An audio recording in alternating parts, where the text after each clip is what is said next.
Hello बच्चों, आज हम लोग basic concept of the chemistry के मेन इंपॉर्टेंट टॉपिक जो है वो स्टडी करेंगे। इसके पिछले टर्म पे हम लोगों ने स्टडी किया था कि Dalton's atomic theory, atomic mass, molecular mass, formula mass. यहाँ पे हम स्टडी करेंगे परसेंटेज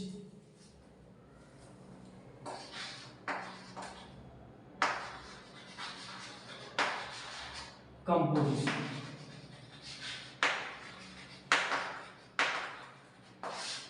इस परसेंटेज कंपोजिशन, सबसे पहले ये है कि परसेंटेज कंपोजिशन है क्या।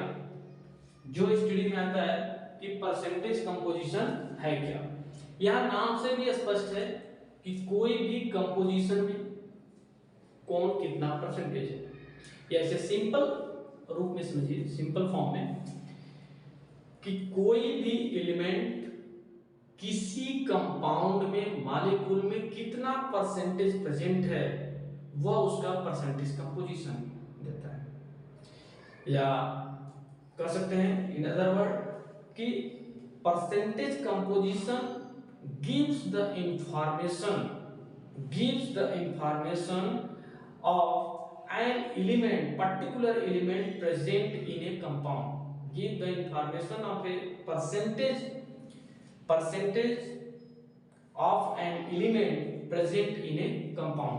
कोई भी एलिमेंट है, एटम है, वह कंपाउंड में कितना परसेंटेज प्रेजेंट है, it give the information in a percentage compound.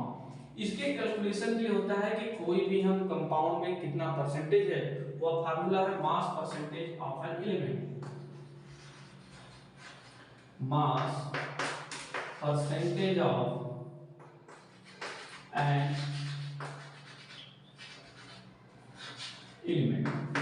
Mass percentage of an element के लिए क्या है, mass of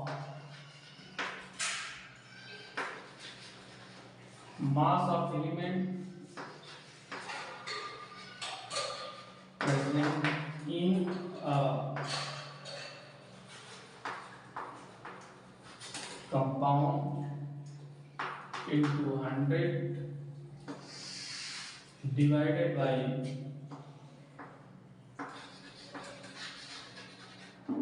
molar mass of the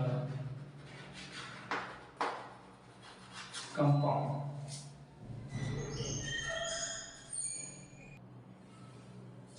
अब इसके अनुसार, इस फार्मूला के अनुसार देखते हैं कि किसी भी कंपाउंड को हम निकाल लेते हैं कि कोई भी एलिमेंट उसमें कितना परसेंटेज प्रेजेंट है। कि यदि हमें जिस भी निकालना है एलिमेंट के लिए, तो mass of the element present in a compound, वह एलिमेंट, एटम, उस कंपाउंड में कितना मास प्रेजेंट है, मोलर मास या total molecular mass of the compound वहां पे इनटू 100 है। अब जैसे एग्जांपल के तौर पे यदि हम एथिनॉल का निकालें कि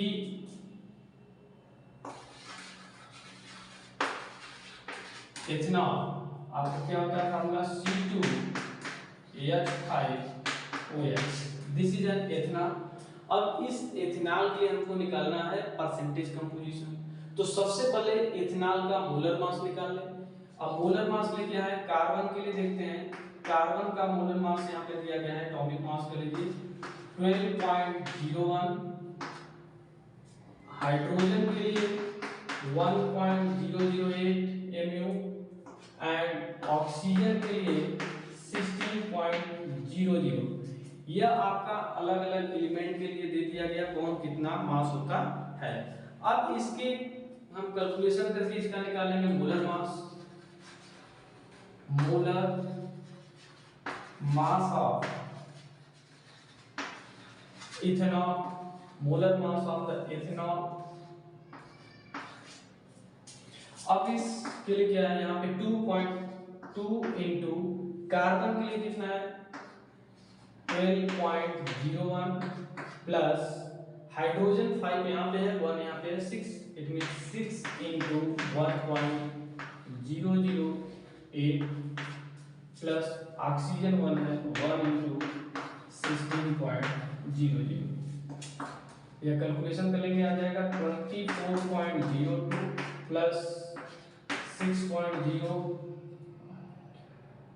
8 6 48 48 प्लस 16.00 ऐड कर लेंगे 24 36 40 46 46.860। यह आ गया मोलर मास आपका एथेनॉल कि एथेनॉल का C2H5OH इसका मोलर मास आ गया 46.068। यह मोलर मास आ गया। अब इस मोलर मास के हेल्प से हम उसके इसमें कितना परसेंटेज कार्बन है, कितना परसेंटेज हाइड्रोजन है और कितना परसेंटेज ऑक्सीजन है, इस मोलर मास के फार्मूला से निकालेंगे। जैसे कि हम कार्बन का निकालते हैं कि कार्बन जो है मास परसेंटेज आपका कार्बन एलिमेंट के लिए, तो कार्बन का कितना प्रेजेंट है इसमें, दो पार्ट के कितना आ जाएगा 24.02 डिवाइडेड बाय 46.068 इनटू 100। इसका करेंगे आ जाएगा 52.17% अप्रोक्सीमेटली है ये आपका 52.7। और हाइड्रोजन के लिए, हाइड्रोजन का इसमें 6 पार्ट है मींस 6.048 डिवाइडेड बाय 46.068 इनटू 100। या कैलकुलेशन करेंगे 13.13% अप्रोक्सीमेटली। इसी तरह से ऑक्सीजन का यदि निकालें परसेंटेज वैल्यू, तो ऑक्सीजन के लिए 16.00 डिवाइडेड बाय 46.068 इनटू 100। यह आ जाएगा अप्रोक्सीमेटली आपका 34.71% अप्रोक्सीमेटली वह है सब वैल्यू। यहाँ पे 52, 30 एंड 34। यहाँ पर एक और इंफॉर्मेशन जो आपने जैसे यहाँ पे देखा है अप्रोक्सीमेटली 52%, 13% एंड 34% ऑक्सीजन है। तो एक और इंफॉर्मेशन जो आपको मिलता है कि उस इंफॉर्मेशन के अनुसार कि कोई भी कंपाउंड हमारा वो प्योर फॉर्म में है या नहीं है।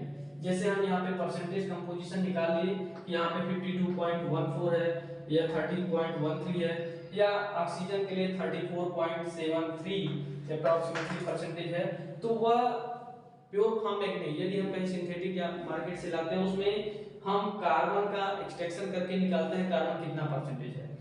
यदि वह 52.14 के बराबर आता है that is the pure form में है, हाइड्रोजन 13.13 के बराबर आता है that is the pure form में है, ऑक्सीजन 34.173 के आता है तो वह प्योर फॉर्म में है। यदि इससे कम या अधिक आता है तो एथेनॉल तो है that is the impure form है। तो यहाँ पे प्योरिटी का भी पता चलता है। और यह फार्मूला ध्यान दीजिए, जो मास ऑफ द एलिमेंट के लिए मोलर मास है आपका कि मास ऑफ एन एलिमेंट के लिए mass of the element present in a compound into 100 divided by the molar mass of A compound. इसी की हेल्प से हम कोई भी कंपाउंड को कितना परसेंटेज उसमें प्रेजेंट है हम उसे कैलकुलेशन कर लेते हैं। अब इसके बाद आता है आपका इंपीरिकल फार्मूला। अब देखते हैं इसका इंपीरिकल फार्मूला होता है। इंपीरिकल फार्मूला और मॉलिक्यूलर फार्मूला जो यूज होता है सबसे पहले देखते हैं।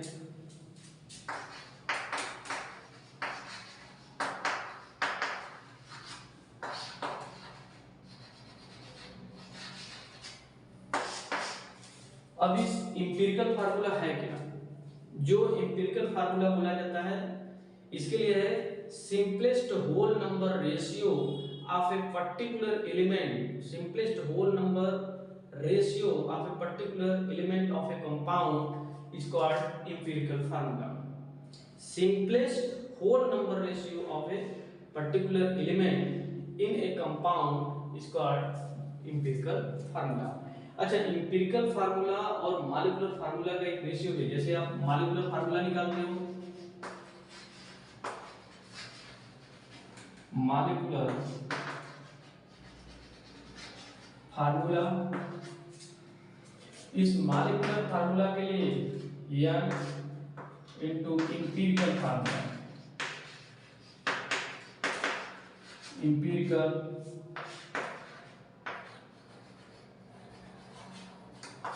फार्मूला, n की वैल्यू ही वह रेशियो इससे करता है, simplest form of the ratio है। और जब मॉलिक्यूलर फार्मूला के लिए बोला जाता है, it is a exact form, exact whole number ratio, exact whole number ratio of an atom or element in a compound is the molecular formula. यहाँ पे क्या है, simplest whole number ratio of an element and ratio, that is an empirical formula. अब इसके example को समझने के लिए, जैसे हम समझ ऑक्जेलिक एसिड ले लेते हैं। ऑक्जेलिक एसिड को जनरली हम रिप्रेजेंट करते हैं COOH, ऑक्जेलिक एसिड। यहाँ एनहाइड्रेट फॉर्म लेते हैं, जो 2H2 होता है उसको हटा करके, तो COOH, this is an oxalic form.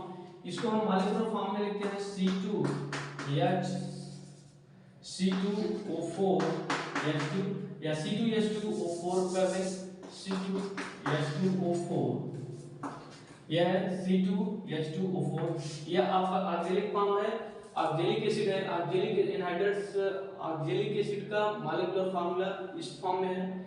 यदि हमें इसी को एम्पिरिकल फार्मूला को सिंपलेस्ट होल नंबर रेशियो में लिखना है, तो क्या हो जाता है, CH2O2, this is an also oxalic acid empirical formula.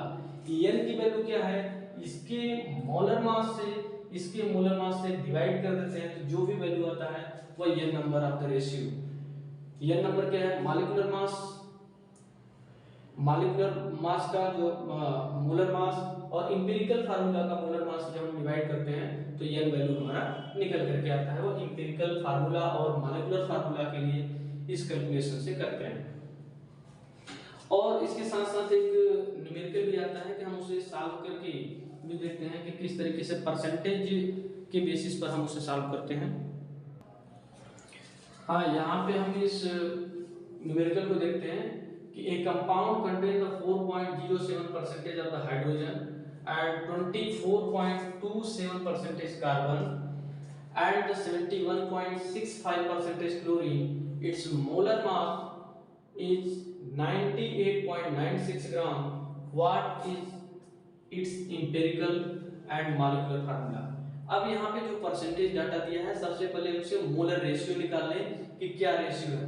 तो मोलर रेशियो के लिए हम क्या निकालेंगे, मोलर रेशियो या मोल रेशियो के लिए जो भी हमको डाटा दिया गया है, उस मोल ऑफ द हाइड्रोजन कितना परसेंटेज है, तो परसेंटेज के बेसिस पर ये हम मोल ऑफ द हाइड्रोजन, जैसे कि यहाँ पे है, तो इसके आंसर में mole of hydrogen, mole of hydrogen कितना है, 4.07, और मोलर मास जो हाइड्रोजन का होता है 1.008। या अप्रोक्सीमेटली जो परसेंटेज फॉर्म में है वो आ जाएगा आपका 4.04,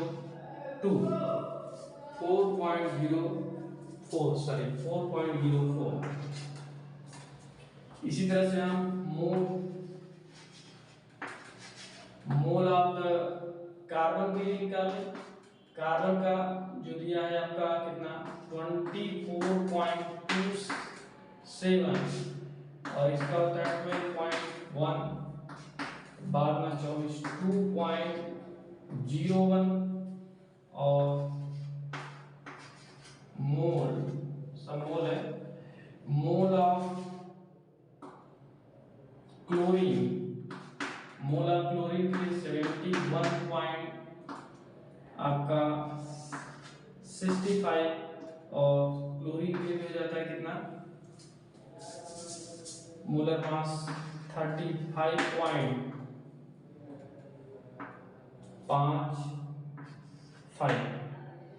यह भी अप्रॉक्सीमेटली 2.01%। तो यह जो मोलर फॉर्म में आया, उस मोलर फॉर्म के लिए हम वह रेशियो निकाल लें, जो सबसे सिंपल है उसका सब में डिवाइड कर दें। तो रेशियो देखेंगे इसका भी, जो रेशियो आएगा, रेशियो में 1:1:2 फॉर्म में आएगा। इट मींस यह इंपिरिकल फार्मूला जो बन करके आएगा हमारा इंपिरिकल फार्मूला कि हाइड्रोजन हमारा 2 पार्ट और कार्बन 1 पार्ट और क्लोरीन भी 1 पार्ट, या हम इसे इस तरह से लिख सकते हैं कार्बन CH2Cl। यह हमारा क्या होगा, इंपिरिकल फार्मूला, इंपिरिकल फार्मूला। अब इस इंपिरिकल फार्मूला यहाँ पे मोलर मास दिया है, तो इसका सबसे पहले हम क्या निकालेंगे, मॉलिक्यूलर मास। कार्बन के लिए हमारा 12.01, हाइड्रोजन के लिए 1 हाइड्रोजन के लिए 1, 2 हाइड्रोजन के लिए 2.016 प्लस क्लोरीन के लिए 35.5। अप्रॉक्सीमेटली करेंगे, ऐड करेंगे, आ जाएगा आपका 6 2 0 सर 5 है ना, 5 और 5 7 9 और 3 4 49 पॉइंट समथिंग, वहां पे आपका 98 है। इट मींस m की value molecular mass 98.96 divided by 49.526, तो एग्जैक्टली 2 आ जाएगा। इट मींस मॉलिक्यूलर फार्मूला जो बन करके आएगा यहाँ पे, मॉलिक्यूलर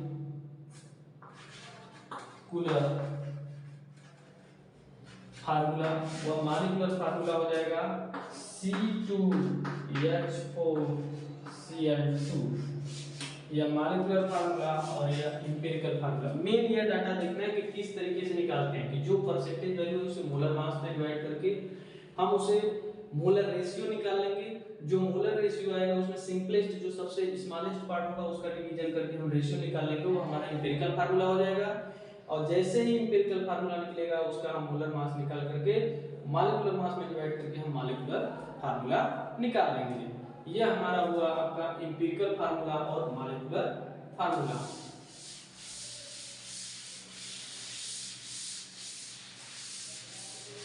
अब नेक्स्ट टॉपिक है इसमें इंपिरिकल फार्मूला, मॉलिक्यूलर फार्मूला के बाद स्टोकियोमेट्रिक क्या होते हैं। स्टोकियोमेट्रिक कैलकुलेशन या स्टोकियोमेट्रिक क्या होता है, सबसे पहले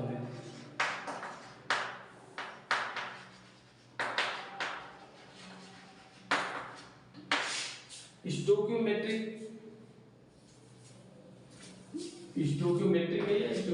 क्या होता है। तो ये 2 वर्ड ग्रीक वर्ड से बना है, स्टोकियो एंड मेट्रिक।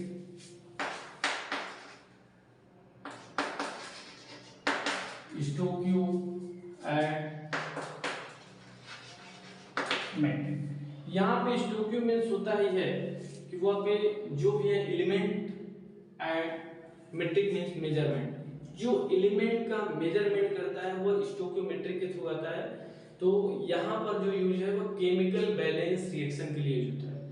जैसे केमिकल बैलेंस रिएक्शन में जो उसके कोऑर्डिनेट्स पॉइंट होते हैं, जैसे यदि हम देख मीथेन है, इस मीथेन के कंबशन कराएं तो जो बनेगा carbon dioxide and water. Methane को कंबशन कराने पर जो पार्ट बना, अब यहाँ पर देखेंगे कार्बन टू बैलेंस कर लें और हाइड्रोजन 2 पार्ट और ऑक्सीजन हो जाएगा आपका 2 4, यहाँ पे 2। यह हमारा बैलेंस रिएक्शन बन गया है। तो यहाँ पर जो स्टोकियोमेट्रिक या एलिमेंट का मेजरमेंट है यह आ जाता है, यह जो 2 पार्ट है that is the stoichiometric coefficient. यहाँ पर कुछ नहीं, जैसे 1 है, this is the 1 stoichiometric of the methane and 1 of the carbon dioxide. यहाँ पे 2 ऑक्सीजन के लिए और 2 हाइड्रोजन के लिए। स्टोइकियोमेट्रिक रेशियो से हमको क्या क्या इंफॉर्मेशन, वॉल्यूम का रेशियो पता चलता है, मोल का रेशियो पता चलता है, और मोल से हमें जो भी अदर चीज जैसे हम यहाँ पे कैलकुलेशन कर सकते हैं। यहाँ पे जो हमें पहले भी बताया है कि रिएक्शन के एरो के जो लेफ्ट साइड का पार्ट होता है that is the reactant part, इसको बोलते हैं यहाँ पर क्या, रिएक्टेंट पार्ट, रिएक्टेंट पार्ट, और this is the product part,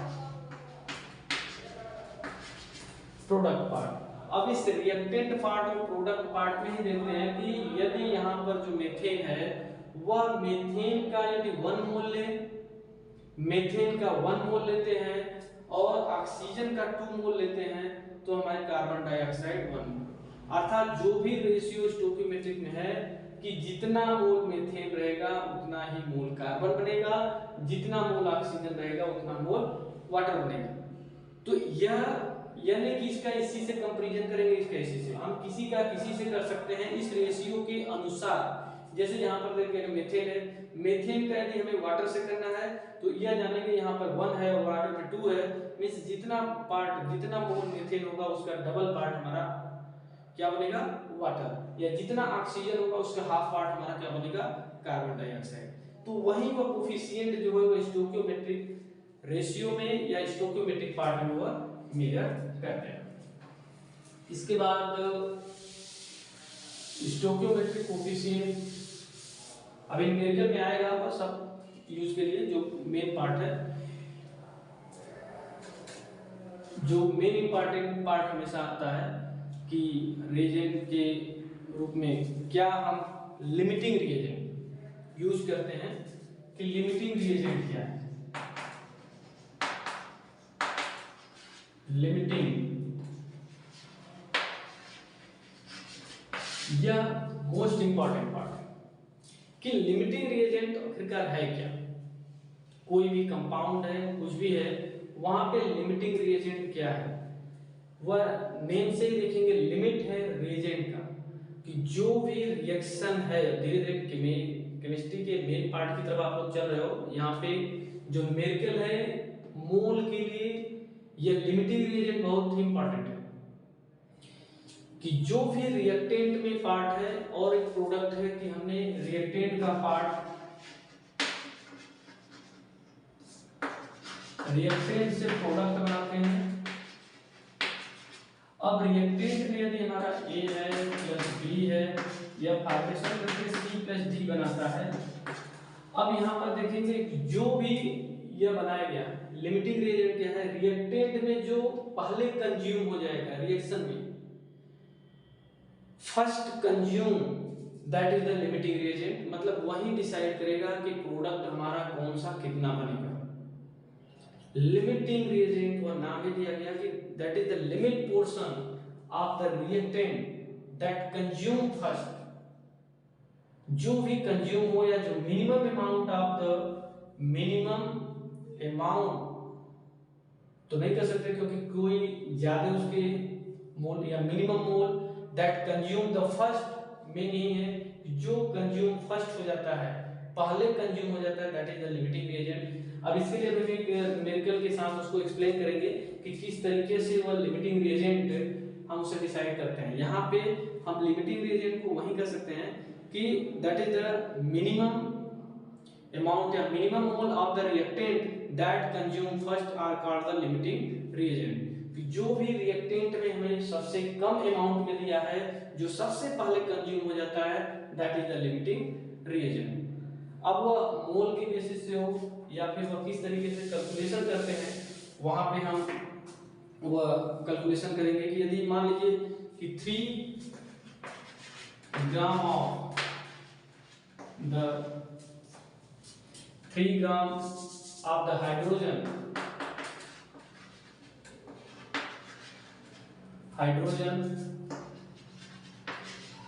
reacts with 29 gram of oxygen to for water molecule। अब यहाँ पे जैसे 3 gram of the hydrogen react with the 29 gram of the oxygen to form the water molecule, what is the what is limiting reagent. अब यह limiting reagent क्या है इसमें, तो सबसे पहले हम देखें यदि हमें क्या है हाइड्रोजन ऑक्सीजन यह रिएक्ट करके वाटर बनाया। अब यह स्टोइकियोमेट्रिक कोफिशिएंट से पहले हम रिएक्शन को बैलेंस तो कर लें। बैलेंस में क्या है कि यदि हमें 2 और यहाँ पे 2 कर देंगे, 4 हाइड्रोजन 2 ऑक्सीजन 2 ऑक्सीजन। अब यह बैलेंस रिएक्शन है। अब यहाँ पे बोले कि जो पहले कंज्यूम हो जाएगा वही दोनों में से हमारा लिमिटिंग रिएजेंट होगा। अब पहले कंज्यूम कौन होगा, तो यह दिया कि यह 2 मोल ऑफ द हाइड्रोजन और इसका क्या है कोफिशिएंट 1, तो यहाँ पे 1 मोल ऑक्सीजन जब कंज्यूम होता है तो यह 2 मोल आपका वाटर बनता है। अब इसमें देखेंगे यह कितना मोल है, जैसे हमने इसका मोल निकाल लेते हैं। अब ये मोल का फैक्टर ये उसको बताएंगे कि 3 मोलर मास, यहाँ पे हाइड्रोजन के लिए 2 दैट इज 1.5 मोल। यह किसका है मोल ऑफ हाइड्रोजन और उसके बाद mole of oxygen, mole of oxygen. अब ऑक्सीजन के लिए लेते हैं कि कितना है 29, जब आ जाएगा कितना 32 32, ये आ जाएगा आपका 0.90 मोल। यह इतना मोल दिया गया है सॉरी इतने ग्राम हाइड्रोजन है, इतना ग्राम आपका ऑक्सीजन है, तो इतना मोल यह है, इतना मोल यह है और यह आपका रिएक्शन है। इसके थ्रू आपको बताना है कौन सा लिमिटिंग रिएजेंट है। अब यह नहीं कि हम यहाँ देखें कि मोल की यह आपका ऑक्सीजन कम है और आपका क्या है हाइड्रोजन ज्यादा है, तो यह कम है, तो जो सबसे मिनिमम अमाउंट होगा वही सर ने बताया क्या कि लिमिटिंग रिएजेंट हो जाएगा। तो यहाँ पे हम बोलते हैं बस यही देख करके वो क्या oxygen is the limiting reagent, नहीं, पहले रिएक्शन में कौन पहले कंज्यूम होगा, मिनिमम अमाउंट मींस जो कंज्यूम पहले हो जाए, जो उस रिएक्शन के अनुसार मिनिमम अमाउंट हो। तो यहाँ पर हम देखेंगे जब भी यूज होगा तो 2 पार्ट यूज होगा, 1 पार्ट होगा। अब इस रेशियो में देखेंगे कि यहाँ यदि 2 पार्ट होगा तो इसका 1 पार्ट यूज होगा। इट मींस यहाँ पे हम यदि देते हैं कि 1.5 मोल ऑफ हाइड्रोजन, यह इतना हम हाइड्रोजन यूज करते हैं तो हमें ऑक्सीजन कितना यूज करने पड़ेगा, इसका आधा, मतलब ऑक्सीजन को हमको चाहिए कितना 1.5/2 मोल, ये आधा 1 मोल ही है, मींस हमें चाहिए 0.75 मोल, इतना ही यूज हो जाएगा और बचा हुआ जो है वो हमारा बचा रहेगा। जबकि यहाँ 0.90 मोल है, मींस यह तो बचा ही रह जाएगा, हमारा पूरा कंज्यूम नहीं होगा, मींस हमारा ऑक्सीजन लिमिटिंग रिएजेंट नहीं होगा, पहले यही कंज्यूम होगा, तो यहाँ पर लिमिटिंग रिएजेंट आपका हाइड्रोजन हो जाएगा। जो पहले कंज्यूम हो जाएगा, जो पहले खत्म हो जाएगा, वही हमारा लिमिटिंग रिएजेंट होगा। यदि हम इसके रेशियो से देखते हैं, यह हमने आपने हाइड्रोजन से देखा, यदि हम ऑक्सीजन से देखें कि हम 0.90 मोल ले लिए, जब यह लेंगे तो हमें इसका डबल चाहिए, इसका डबल चाहिए, जितना हमने यह मोल लिया यह डबल मोल है, तो डबल मोल 2 × 0.9 मोल, मतलब 1.8 मोल हमको हाइड्रोजन चाहिए रिएक्शन के लिए, और जबकि हमारे पास है कितना 1.5, मतलब 1.5 जब तक रहेगा तब तक वो यूज होगा, उसके बाद रिएक्शन रुक जाएगी, तो पहले यही कंज्यूम हो जाएगा या बचा रहेगा। तो जो पहले खत्म हो जाएगा, जो पहले कंज्यूम हो जाएगा, that is the limiting reagent is the hydrogen, it is not limiting reagent of the oxygen at that reaction. यहाँ पे हम इसको देख के नहीं कहेंगे कि इन दोनों में हमारा तो यह कम है या अधिक है, जो पहले रिएक्शन में कंज्यूम हो जाएगा that is the limiting reagent. यह इसके मूल कांसेप्ट से ये limiting reagent is a main important topic. Okay, thanks for the watching video. आप लोग वीडियो देख अच्छे से, जो भी समझ में ना आए वो कमेंट के थ्रू या फिर कहीं पे भी आप उसको कमेंट के थ्रू बताइए कि हाँ यह कमी है, और वीडियो को लाइक सब्सक्राइब शेयर करते रहिए जिससे कि उत्साह बढ़ता है। Okay, thanks.